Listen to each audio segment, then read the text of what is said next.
Commander Hyun-woo stood in the center of the command deck, watching the stars through the massive viewing window. The Galactic Defense Station Kepler-7 was quiet tonight. Most of the crew was asleep, and only the night shift remained on duty. Hyun-woo liked these peaceful hours. They reminded him why he chose to serve at the edge of known space. The alarm changed everything. A sharp, piercing sound filled the command center. Red lights flashed across every screen and control panel. Hyun-woo ran to the main sensor station where So-young was already working. Her fingers moved quickly across the controls, her face pale with worry. "What do we have?" Hyun-woo asked. So-young looked up at him with wide eyes. "Sir, I'm getting readings that don't make sense. There's something out there, moving toward us." "Fast! Show me!" The main screen lit up with sensor data. Hyun-woo had been reading these displays for 20 years, but he had never seen anything like this. The energy signature was massive. Whatever was coming toward them was putting out more power than an entire fleet of warships. "How big is it?" he asked. "That's the strange part, sir. The object itself isn't that large, maybe the size of a heavy cruiser. But the power output..." So-young shook her head. "It's impossible." Hyun-woo studied the readings. The unknown ship was still far away, but it was moving fast. At its current speed, it would reach their station in less than 6 hours. "Can you get a visual?" So-young worked her controls again. The screen changed to show a long-range image. The ship was unlike anything in their databases. Its hull seemed to move and shift like liquid metal, but it held its shape perfectly. Strange. Patterns flowed across its surface, almost like writing in a language no one had seen before. "Sir," called Taemin from the communication station. "I'm trying to contact the ship, but it's not responding to any of our signals." "Keep trying. Use all frequencies." Hyun-woo walked over to the tactical station where Jin-ho was analyzing the ship's weapons. The young officer looked confused. "Sir, I can't identify any weapon systems. The ship's hull is smooth, with no visible gun ports or missile tubes. But..." Jin-ho paused. "The energy readings suggest it's armed with something we don't understand." More alarms began to sound. So-young's voice carried across the command center. "Sir, the ship is accelerating. It's moving faster than anything should be able to move." Hyun-woo felt a cold fear in his stomach. In all his years of service, he had never encountered a ship that could move this fast or generate this much power. Every known species in the galaxy had reached roughly the same level of technology. Ships were fast, but not this fast. Weapons were powerful, but not this powerful. "Taemin, anything from communications?" "No response, sir. But I am picking up something strange. The ship is transmitting, but not to us. It's sending signals in a very old language. I've run it through our translation systems, but most of it doesn't make sense." "What can you understand?" Taemin looked at his screen and read slowly. "Something about the time of return and payment for old debts. There are also references to the children who forgot their parents." Hyun-woo didn't like the sound of that. He had studied galactic history, and there were many old stories about ancient wars and lost civilizations. Most people thought they were just legends. "Sir," So-young called out, "the ship is changing course. It's not coming toward us anymore." "Where is it heading?" So-young worked her controls and then looked up with alarm. "New Harmony, sir. It's heading straight for the Federation capital." New Harmony was home to over 2 billion people. It was the center of galactic government and trade. If this unknown ship meant harm, millions could die. How long until it reaches New Harmony? At its current speed, 72 hours. Hyun-woo made his decision. "Open a priority channel to Federation Command. Send a code red alert." A code red was the highest level of emergency. It meant immediate danger to the Federation itself. Hyun-woo had never sent one before. He hoped he would never have to send another. "Channel open, sir." Hyun-woo took a deep breath and began his report. "This is Commander Hyun-woo, Galactic Defense, Station Kepler-7. I am declaring a code red emergency. We have detected an unknown warship of unprecedented capability heading toward New Harmony. The ship shows hostile intent and possesses technology far beyond our understanding. Estimated arrival at New Harmony, 72 hours. He paused, looking at the image of the strange ship on his screen. Its hull continued to shift and flow, and now he could see weapons ports beginning to open along its sides. The ship appears to be of human origin. The communications officer looked at him with surprise. Everyone knew that humans were just a legend. They were supposed to have died out long ago, before most current species had even developed space travel. Sir, did you say human? Hyun-woo nodded.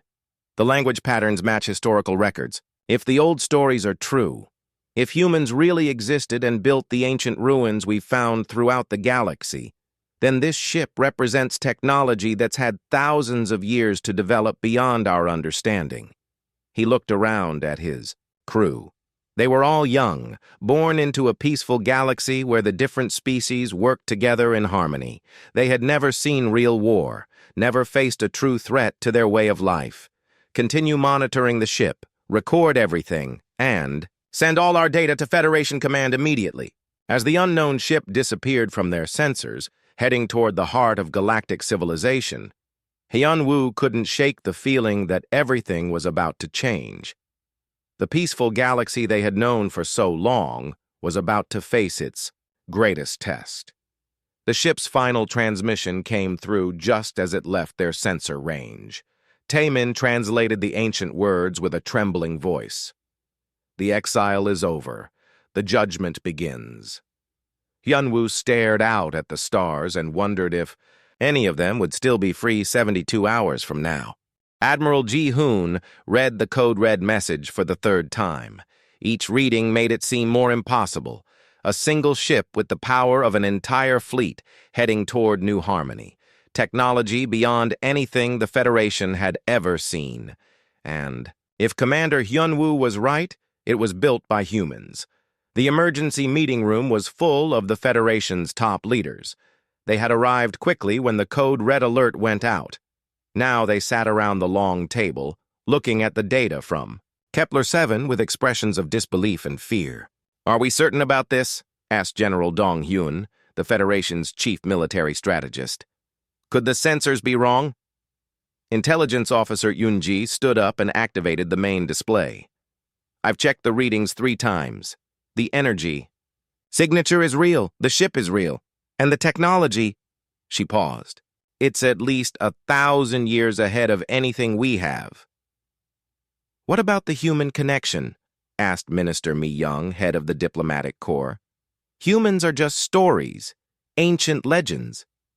Yoon-ji brought up a new set of images. "Not anymore. 3 weeks ago, our archaeological teams found new ruins on Kepler Prime.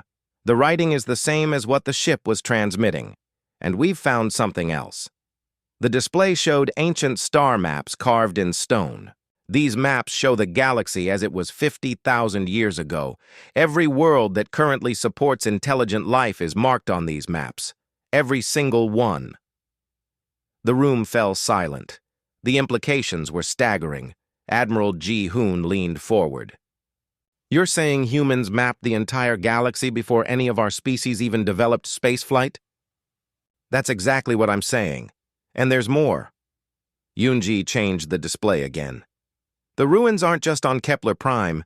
We've found similar sites on over 200 worlds. All of them show the same pattern. Advanced civilization, sudden abandonment. No signs of what happened to the inhabitants."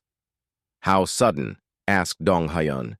"The dating suggests all these sites were abandoned within a 100-year period, approximately 50,000 years ago. Whatever happened to the humans, it happened fast and it happened everywhere at once." Minister Mi-young stood up.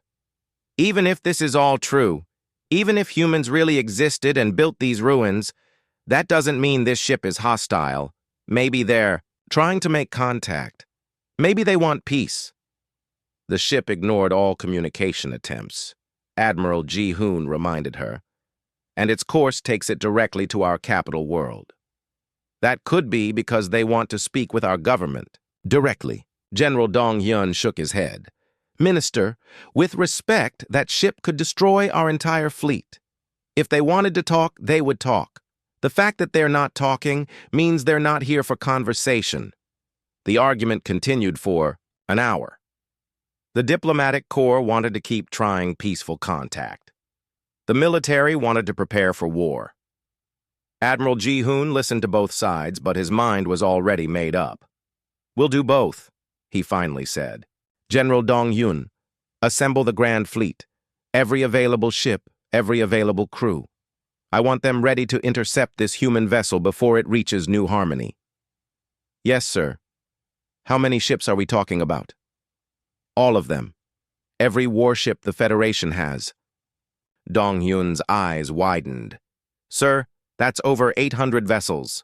The logistics alone will be handled. This is the greatest threat the Federation has ever faced. We respond with everything we have. Ji-hoon turned to Mi Young. Minister, continue your diplomatic efforts.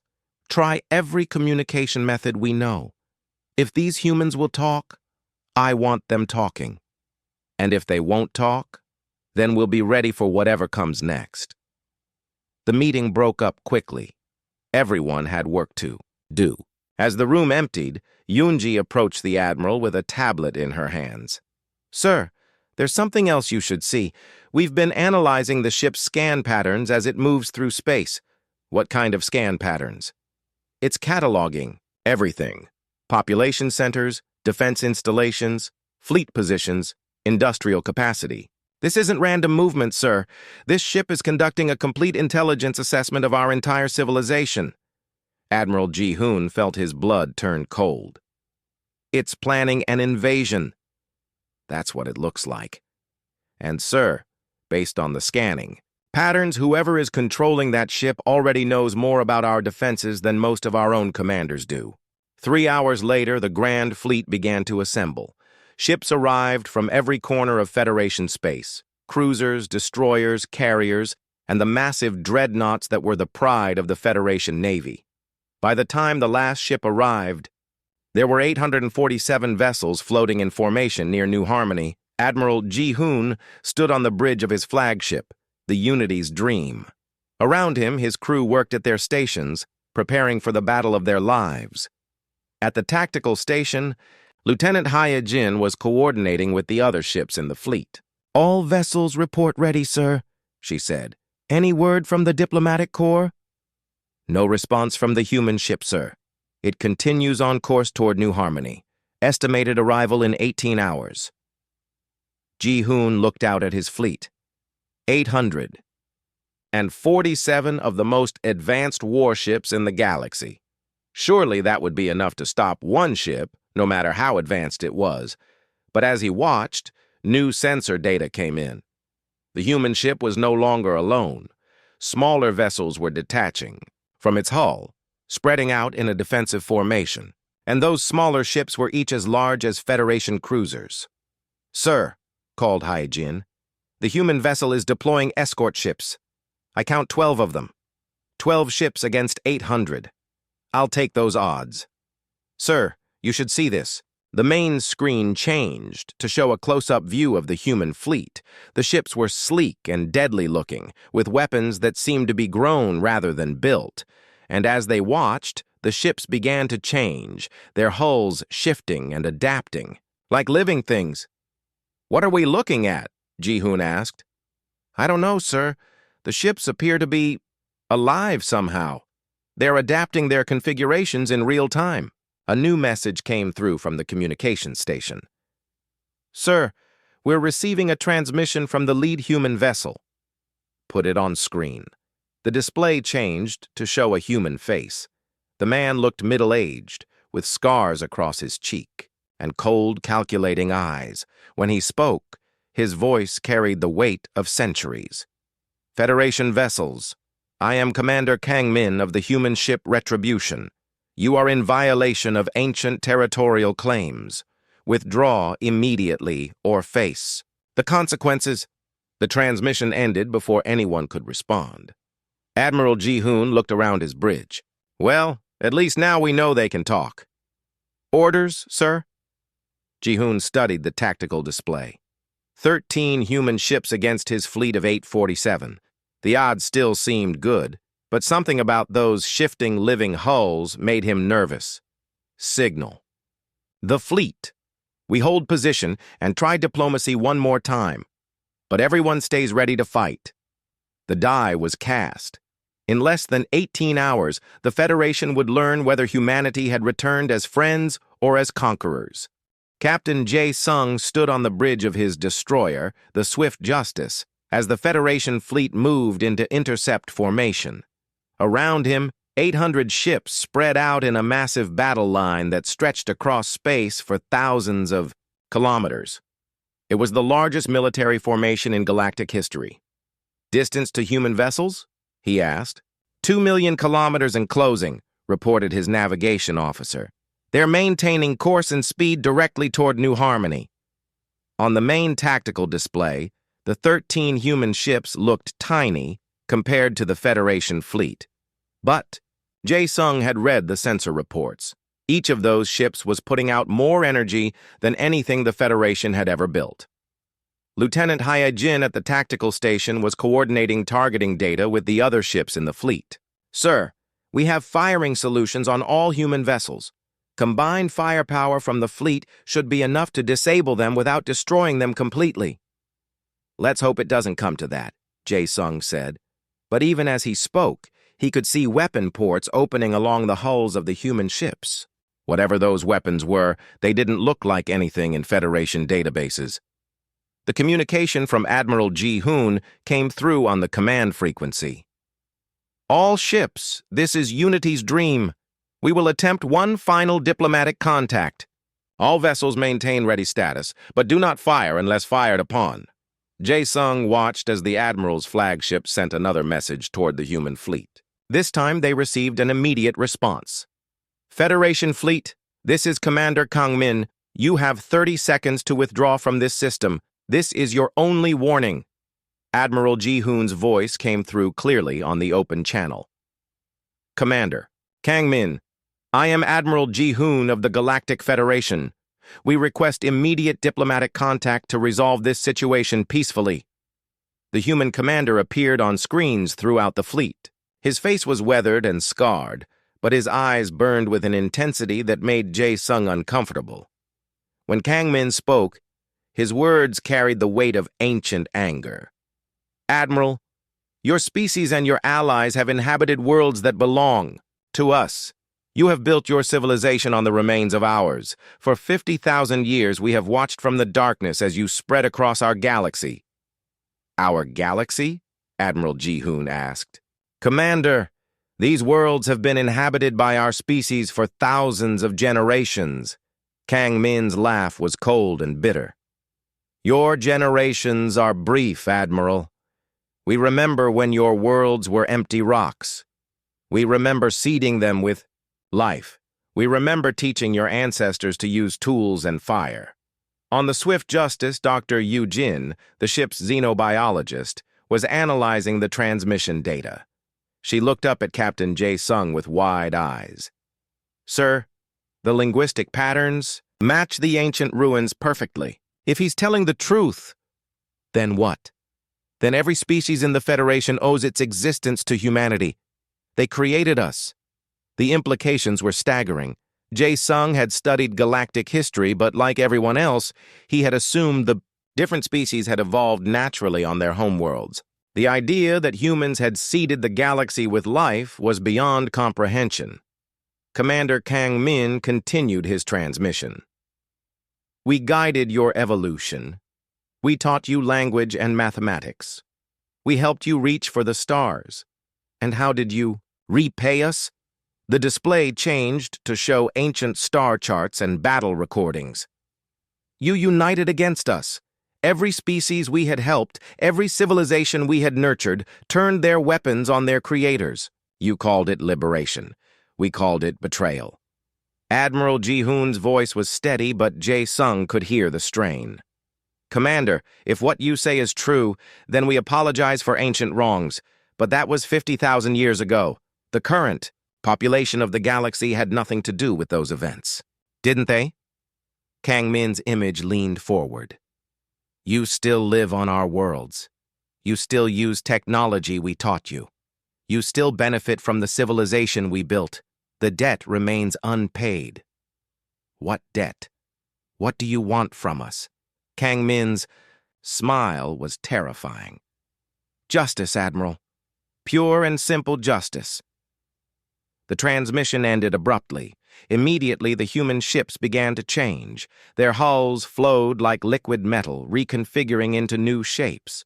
Weapon systems emerged from hidden compartments. Energy readings spiked beyond anything the Federation's sensors could properly measure. All ships, this is Admiral Ji-hoon. The diplomatic option has failed. All vessels are authorized to engage. Target the lead vessel first. The Federation fleet opened fire as one.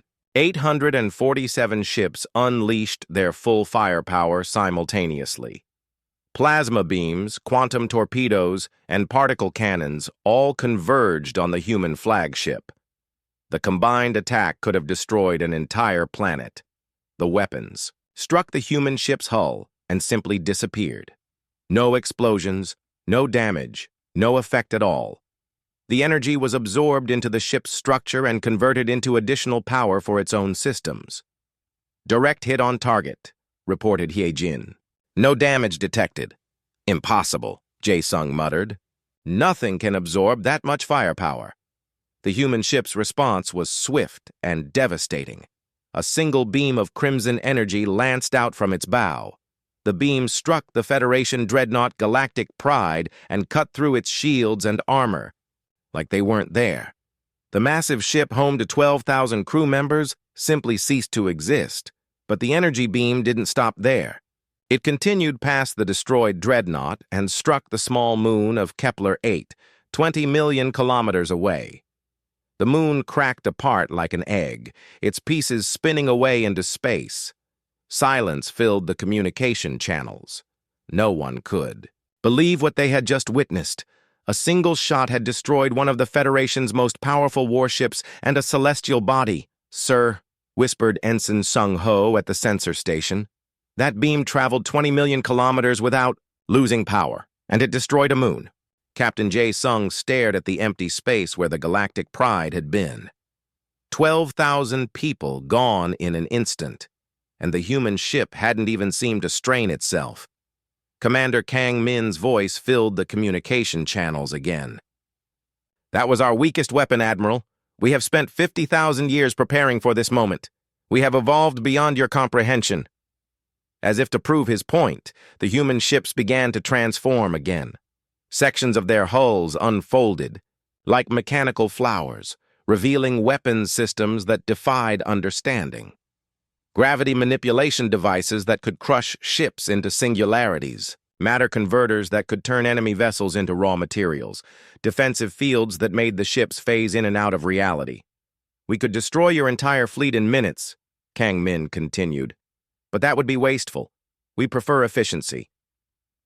The lead human ship began moving toward the Federation fleet at impossible speed. As it approached, 3 more Federation vessels simply vanished, converted into energy and absorbed by the human ship's hull. All ships withdraw! Admiral Ji-hoon's voice cracked with strain. Full retreat! All ships withdraw immediately! But even as the Federation fleet began to turn away, new human ships were appearing. The lead vessel was manufacturing additional ships from the debris of destroyed Federation vessels, using technology that could build a fleet from space dust and wreckage. Captain Jae-sung watched in horror as the human force doubled, then tripled in size. Each new ship was as advanced as the original, armed with weapons that could destroy planets. Sir, called Dr. Yujin from her station, I'm analyzing the construction process. They're not just building ships, they're building an entire war machine. And they're doing it faster than we can retreat. The swift Justice shook as a human vessel passed nearby, its gravity fields disrupting space itself. Jae-sung held onto his command chair and wondered if any of them would survive the next hour. In the space of minutes, humanity had shattered. every assumption the Federation had about warfare, technology, and their own place in the galaxy. The peaceful civilization they had known for millennia was about to end, and there was nothing they could do to stop it. The Federation fleet was in full retreat, but the human ships followed at a leisurely pace. It was clear they could catch up any time they wanted. Commander Kang Min was making a point, letting the Federation forces see how hopeless their situation had become. Admiral Ji-hoon stood on the bridge of Unity's Dream, watching his tactical display with growing despair. In the past hour, he had lost 37 ships and over 200,000 crew members. The human fleet, meanwhile, had grown from 13 vessels to over 50. "Sir," reported Lieutenant Commander Hae-jin, "the human ships are hurting us. Every time we try to change course, they block our path. They're forcing us toward the Kepler Nebula." "Why would they want us there?" "Unknown, sir. But the nebula would interfere with our sensors and communications. If they attack us there, no one will know what happened." Ji-hoon made a hard decision. "Signal all ships. We stop running. Form defensive positions around New Harmony. If they want our capital world, they'll have to go through us." "Sir, with respect, we can't fight them. We've seen what their weapons can do. Maybe not, but we can die protecting our people. Sometimes that's all you can do." The Federation fleet turned and took position in orbit around New Harmony. 800 ships had become 710. They spread out in a defensive sphere around the planet, ready to make their last stand. The human fleet approached, slowly. As they came closer, the Federation sensors could see them more clearly. The ships were works of art and terror combined. Their hulls flowed like living metal, constantly adapting and changing. Weapons appeared and disappeared as needed. It was technology so advanced it seemed like magic. On the destroyer Swift Justice, Captain Jae Sung gathered his senior officers in the briefing room. The mood was grim, but determined. "We all know the situation," he said. "These human ships are more advanced than anything we've ever seen. Our weapons can't hurt them. Their weapons can destroy us easily. But we're not running anymore." Dr. Yu-jin, the ship's xenobiologist, raised her hand. "Sir, I've been analyzing their technology. I think I understand what we're facing." "Explain." "These aren't just advanced ships. They're evolutionary steps, beyond anything we thought possible. The hulls appear to be a form of programmable matter. They can become any shape, serve any function. The weapon systems use principles of physics we haven't discovered yet." "How far ahead of us are they?" asked Ensign Sung-ho. 50,000 years of continuous development," Yu-jin replied, "while our civilizations rose and fell, while we fought wars and rebuilt. They were out there in the darkness, advancing their technology every single day." Captain Jae Sung nodded grimly. "Then we're facing an opponent who has had 50 millennia to prepare for this exact moment." The alarm sounded, calling them back to the bridge. The human fleet had arrived at New Harmony. Commander Kang Min's image appeared on screens throughout the Federation fleet. His scarred face showed no emotion as he delivered his ultimatum.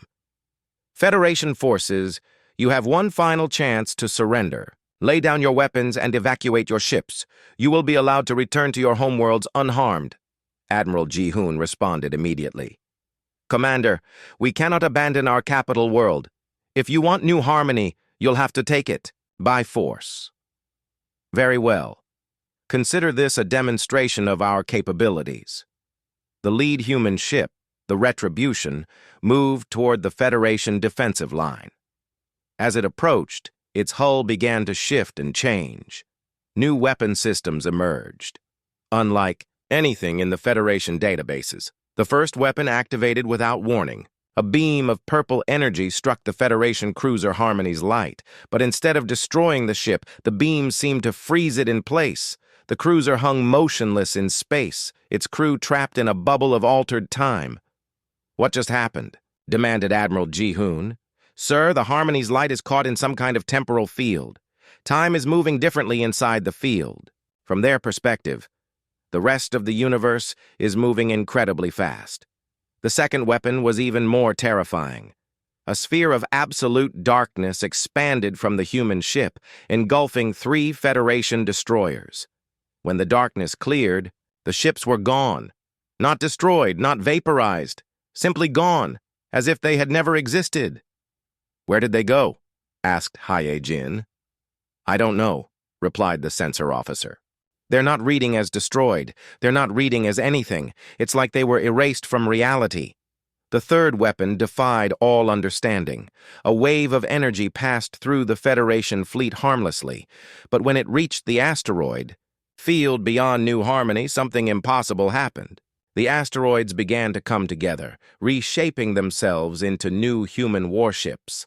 Captain Jae-sung watched in horror as raw matter was converted into advanced spacecraft within minutes. "They're building ships out of rocks," he whispered. "Commander." Kang Min's broadcast continued. "We have weapons that can stop time, erase matter from existence, and create new ships from cosmic dust. We have defensive systems that make us immune to all known forms of attack. We have lived in the void between stars for 50,000 years, preparing for this day."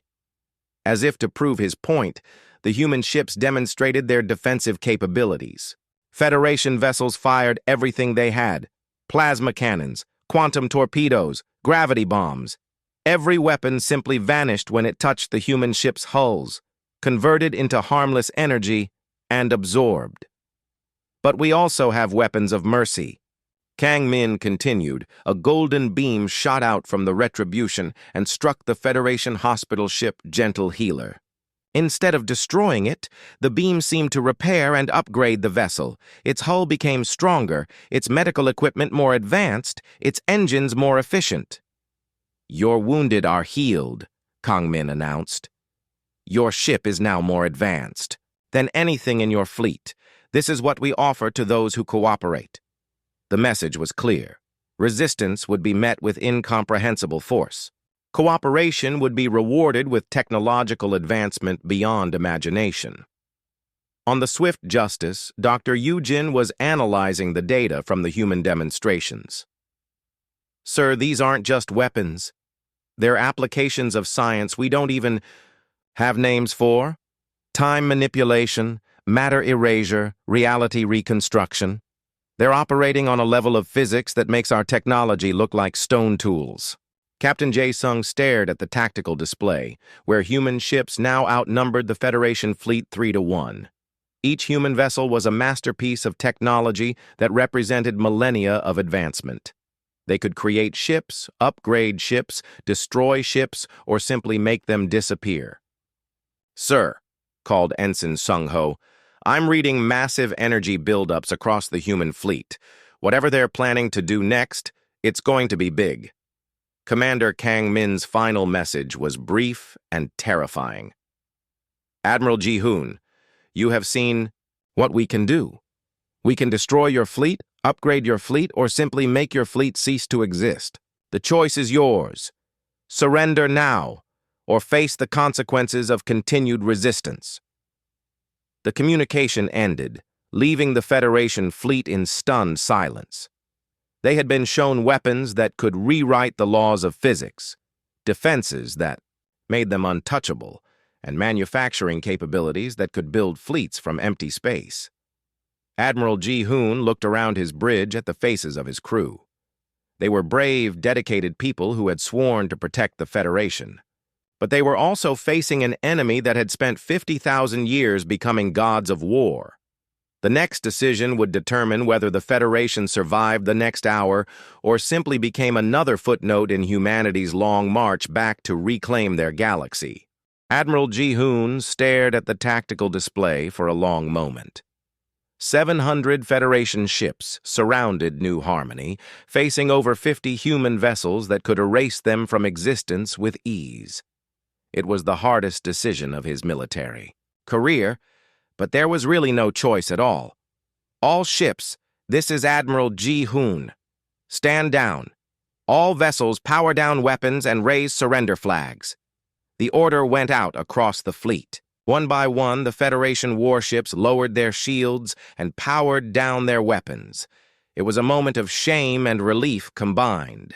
Shame at surrendering without a real fight. Relief that maybe, just maybe, they would live through the next few hours. Commander Kong Min's response came immediately. "Wise choice, Admiral. Your crews will be allowed to live. But instead of the expected boarding parties or demands for unconditional surrender, something unexpected happened. Commander, Kang Min appeared as a hologram on the bridge of every Federation ship simultaneously, not on screens, but as a full three-dimensional presence standing in their command centers. Captain Jae Sung jumped back in surprise as the human commander materialized on the bridge of the Swift Justice. The hologram was so realistic, it seemed, like Kang Min was actually there, standing among his crew. "Advanced holographic projection," Dr. Yu Jin whispered. "The power requirements for this kind of simultaneous broadcast would be enormous." But as Kong Min began to speak, Jae Sung noticed something unexpected in the human commander's eyes. Despite his words about justice and ancient debts, there was no hatred there. Instead, there was something that looked almost like sadness. "Federation, officers and crew," Kang Min began. "What I am about to tell you will change everything you believe about your place in this galaxy." The hologram gestured, and the air around him filled with images. Star maps, historical records, and data that the Federation had never seen before. 50,000 years ago, humanity ruled this galaxy. We had seeded hundreds of worlds with life, guided dozens of species to intelligence, and built a civilization that spanned from core to rim. We were not conquerors, we were gardeners, tending the galaxy like a vast ecosystem. The images showed human cities on worlds that were now home to other species, advanced technology, peaceful societies, and a level of cooperation between different forms of life that the current Federation could barely imagine. "But we made a mistake," Kang Min continued. "We gave our children too much freedom too quickly. The species we had uplifted began to see us not as parents, but as oppressors. They wanted to rule themselves, to make their own mistakes, to find their own way." New images appeared, ancient battlefields, burning worlds, and the desperate last stands of human civilization as their own children turned against them. The war lasted 3,000 years. We could have won at any time, but we refused to destroy our children. Instead, we chose exile. We retreated to the dark spaces between stars and waited. Admiral Ji-hoon found his voice. "Waited for what?" "For you. To grow up," Kang Min replied simply. "For you to become worthy of the galaxy we had given you. For you to prove that our sacrifice was worthwhile." The hologram's expression softened slightly. "We have been watching for 50,000 years. We have seen your wars, your politics, your treatment of weaker species. We have seen the Federation rise and create a kind of peace we never achieved. You have done well, but not well enough." On the Swift Justice, Ensign Shung Ho raised his hand tentatively. "Sir, what do you mean by not well enough?" Kang Min turned toward him, and the young officer flinched at the intensity of those ancient eyes. "There are threats in this galaxy that none of you know about. Ancient enemies that destroyed entire civilizations before humanity ever left its birth world. They are coming, and they will arrive soon." The images changed again, showing massive ships of alien design, dark, twisted vessels that seemed to absorb light itself. These were not the elegant human ships or the practical Federation vessels. These were weapons of pure destruction. "The Devourers," Kang Min said quietly. "They have been crossing the void between galaxies for millions of years, consuming everything in their path. Our deep space monitors detected them 200 years ago. They will arrive in this galaxy within the next 50 years. Dr. Yu Jin stepped forward. "What do they want?" "Everything. They consume entire worlds, absorbing all matter and energy. to fuel their journey to the next galaxy. They don't negotiate, they don't take prisoners, and they don't leave survivors. When they arrive, every living thing in this galaxy will die unless we stop them. The revelation hit the Federation officers like a physical blow. Captain Jae Sung felt his legs go weak. An enemy that could threaten the entire galaxy coming in just 50 years. "Why are you telling us this?" Admiral Ji-hoon asked. "Because we can't stop them alone," Kang Min admitted. "Humanity survived by hiding in the dark spaces, but the Devourers will find us all eventually. We need allies. We need the combined strength of every species in the galaxy." The human commander gestured again, and the images showed massive construction projects in the void between stars. Shipyards that dwarfed anything the Federation had ever built, weapons platforms that could destroy solar systems, and defensive networks that spanned entire sectors. "We have spent 50,000 years preparing for this war. We have built weapons that can crack planets and shields that can protect entire star systems. But it won't be enough. We need your help." Captain Jae Sung found his voice. "What kind of help?" "Your people are excellent engineers and tacticians. Your species have learned to work together in ways humanity never mastered. We have the advanced technology, but you have something we lost long ago: hope." Minister Mi Young's voice came through the fleet communications. "Commander Kang Min, if what you say is true, why the threats? Why the demonstrations of power? Why not simply ask for our help?" Kang Min's smile was grim. "Because asking nicely has never worked with our children. You needed to see what we could do, what we had become during our exile. You needed to understand that the peaceful galaxy you've known is about to end." Admiral Ji-hoon stepped forward. "What are you proposing?" "An alliance. Humanity emerges from hiding and shares our advanced technology with the Federation. In return, you help us prepare every world, every species, every individual for the war that's coming. We have 50 years to turn this galaxy into a fortress that can withstand the Devourers." The implications were staggering. Access to technology, 50,000 years ahead of anything the Federation possessed. Weapons that could manipulate time and space, ships that could be built from cosmic dust. But in return, they would have to prepare for a war against enemies that consumed entire galaxies. On the bridge of the Swift Justice, Dr. Yu Jin was already analyzing the data Kang Min had shared. "Sir, the energy requirements for their construction projects are impossible by our standards, but if they can really build weapons that manipulate reality itself, we might have a chance," Captain Jae Sung finished. Commander Kang Min nodded. "The human ship Retribution wasn't here to destroy you. It was here to test you, to see if you had grown strong enough to be our partners instead of our subjects. You passed the test." "How did we pass?"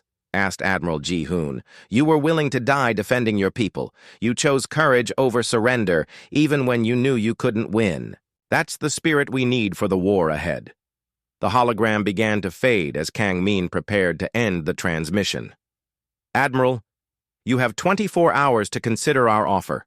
If you agree, humanity will reveal itself fully and begin sharing our technology immediately. If you refuse, then the galaxy faces the Devourers with Stone Age weapons." The hologram disappeared, leaving the Federation fleet alone with the most important decision in galactic history. Around New Harmony, the human ships waited patiently for an answer that would determine whether civilization survived the next 50 years. In the end, there was really only one choice they could make: